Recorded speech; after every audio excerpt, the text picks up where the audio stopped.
جو کہ خواہشوں کی کمی سے ہوتی ہے، تو سوچوں کے تانے بانے ٹوٹتے دیکھ کر نفس سخت اداس اور خوفزدہ ہوتا ہے، کیونکہ سوچ کے سوا ہمارے پاس کرنے کو کچھ نہیں ہے۔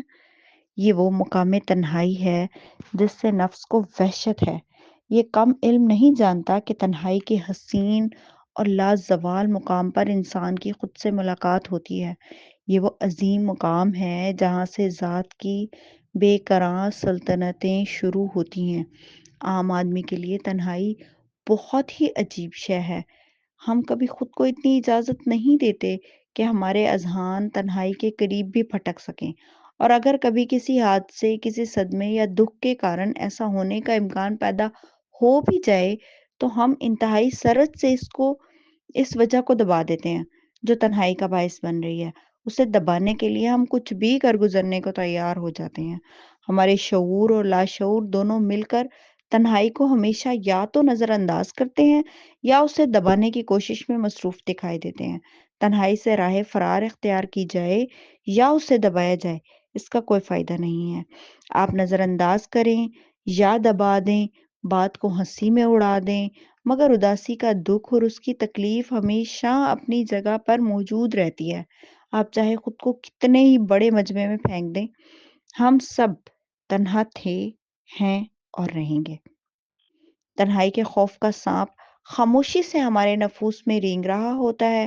کون جانے کس خیال کی چادر اٹھتے ہی یہ ہمیں رینگتا دکھائی دے جائے۔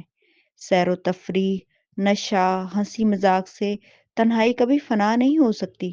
آپ عارضی طور پر شور شرابے میں کچھ وقت کے لیے اس سے جان چھڑا سکتے ہیں، مگر جیسے ہی آپ کی زندگی میں قہقہوں کی بارش ذرا دھیمی ہونے لگتی ہے، تنہائی کا خوف پلٹ آتا ہے۔ ہو سکتا ہے آپ خوشیوں سے لدے ہوئے ہوں، آپ کے پاس دوسروں سے زیادہ طاقت ہو، یہ بھی ہو سکتا ہے آپ کے پاس بہت سا علم ہو، اور یہ بھی ممکن ہے کہ عبادات میں آپ بہت مصروف رہتے ہوں۔ آپ جو چاہے کرتے ہوں، تنہائی کی اذیت ہمیشہ آپ میں جاری رہتی ہے۔ ہو سکتا ہے آپ اپنے بچوں کی محبتوں میں سرشار جی رہے ہوں، آپ کا شاندار ٹیلنٹ آپ کو مست کیے رکھتا ہو، مگر جیسے دن پر رات چھا جاتی ہے، ایسے ہی تنہائی آپ پر چھا جاتی ہے۔ آپ اس سے محبت کریں یا نفرت، آپ چاہے اپنے مزاج، اپنے نفسیات سے مجبور ہو کر اس سے بھاگیں، مگر یاد رکھیں تنہائی ہمیشہ یہاں ہے، انتظار کرتی ہوئی، سب کچھ دیکھتی ہوئی۔ وہ ہر بار اس لیے پلٹ جاتی ہے کیونکہ اسے پتا ہے کہ آپ اس سے دوبارہ ضرور ملیں گے، اور ہر بار ایسا ہی ہوتا ہے۔ راز سمجھ آ جائے تو بات بن جاتی ہے۔ تنہائی، لونلینس جو ہے، یہ کوئی اکلاپا یا آئسولیشن نہیں ہے۔ تنہائی اکیلے پن کا، اکلاپے کا علم ہے۔ تنہائی وہ نہیں ہے جسے دنیا تنہائی کہتی ہے، وہ اکیلا پن ہے، وہ آئسولیشن ہے۔ تنہائی اس آئسولیشن کے احساس کا علم عطا ہو جانے کو کہتے ہیں۔ تنہائی لونلینس ہے، اس بات کا عین علم اور ادراک ہو جانا، ذاتی تجربے سے جان جانا کہ میں اکیلا ہوں، اس پوری دنیا میں اکیلا ہوں، لونلینس کہلاتا ہے۔ ایک ہوش مند نفس خوب جانتا ہے کہ اس کی حرکات یا ایکٹیویٹیز کسی بھی درجے کی ہوں، ان کی جڑ تنہائی کا خوف ہے۔ اگر کچھ دیر کے لیے تمام ممکن حرکات یعنی کہ ایکٹیویٹیز روک لی جائیں اور سٹلنس طاری کر لی جائے تو دیکھا جا سکتا ہے، ایک اندھے کی آنکھ سے بھی دیکھا جا سکتا ہے کہ نفس کے مرکز میں ایک خلا کا، ایک وائڈ ایمپٹینس کا احساس ابھرنے لگتا ہے۔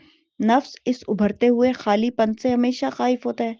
یہی وہ خلا ہے جس کو پر کرنے کے لیے انسان اپنی ساری زندگی، بیش قیمت زندگی کو ضائع کر بیٹھتا ہے۔ لوگ اپنی زندگیوں کے سچے، جھوٹے، بڑے چھوٹے، اچھے برے مقاصد بناتے ہیں۔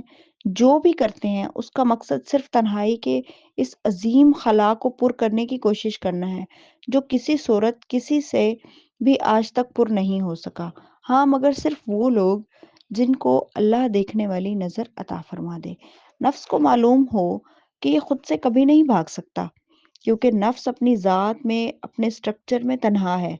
اللہ کی طلب میں نکلنے والے ہر نفس پر یہ وقت آتا ہے جب وہ اس مقام پر پہنچتا ہے جسے خالی پن، وائڈ ایمپٹینس کہتے ہیں۔ یہاں سے آگے اس کے ساتھ جانے والا کوئی نہیں۔ نہ کوئی مرشد، نہ استاد۔ یہاں پر یہاں کوئی پر نہیں مار سکتا۔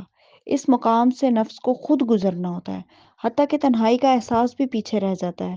پھر نہ کوئی تنہا رہتا ہے، نہ کوئی تنہائی۔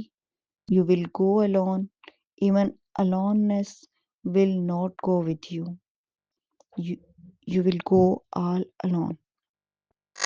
اس مقام پر صرف اللہ پر کامل اعتماد ہی کام آتا ہے۔ دنیا کی ہر شے، ہر جذبے سے زیادہ اپنے خالق پر اعتبار کر کے تنہائی کے اسلام محدود صحرا میں مسافر کو چل پڑنا ہوتا ہے۔ اتنی سی بات ہوتی ہے، لیکن بڑے بڑے یہاں عاجز ہو جاتے ہیں۔ یہاں انسان کے نفس کو محبت عطا ہوتی ہے۔ اللہ تب تک نہیں ملتا جب تک انسان اپنی خواہشات سے دستبردار ہو کر تنہا نہ ہو جائے۔ نفس نفس انسان اس مقام پر ایسا ہو جاتا ہے کہ سب کے درمیان رہتا ہے، زندگی بسر کرتا، کھاتا پیتا، ہنستا مسکراتا، بالکل دوسروں جیسا دکھائی دیتا ہے، مگر اندر سے جان چکا ہوتا ہے کہ وہ تنہا ہے، کوئی اس کا نہیں اور وہ کسی کا نہیں۔ جیسے ہی نفس اس مقام تنہائی کو پوری طرح قبول کرتا ہے، جبلیات یعنی کہ انسٹنکٹس اعتدال کی حدوں کو واپس ہونے لگتی ہیں اور محبت پیدا ہوتی ہے۔ محبت جو مخلوقات کا اپنے خالق کے ساتھ سب سے قریبی رشتہ ہے۔ محبت سوچ نہیں ہے، یہ خیال نہیں ہے جسے ہم اپنی مرضی سے جب چاہیں استعمال کر لیں اور جب چاہیں رد کر دیں۔ بے لوث محبت تو سب سے عظیم جذبہ ہے۔